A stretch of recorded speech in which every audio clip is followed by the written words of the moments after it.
গুদক বানাচ্ছি বন্ধুরা। দেখো কি কি দিয়েছি। লচ্ছিম দিচ্ছি, কেটে ধুয়ে রেখেছিলাম, এখন লচ্ছিমগুলি দিয়ে দিচ্ছি। তারপর পেঁয়াজ দিয়ে দেব,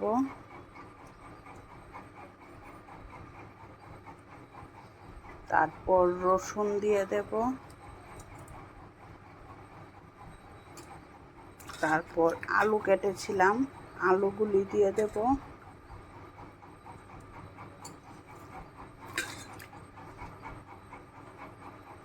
তারপর মরিচ দিয়ে দেব,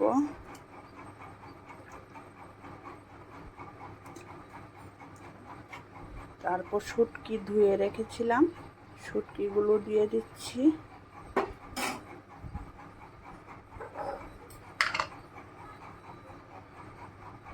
এবার লবণ দিয়ে দিলাম, অনুমান করে স্বাদ বুঝে দিয়ে দেবে। বন্ধুরা দেখো গুদক মোটামুটি হয়ে গেছে, আর একটু পরে নামিয়ে নেব।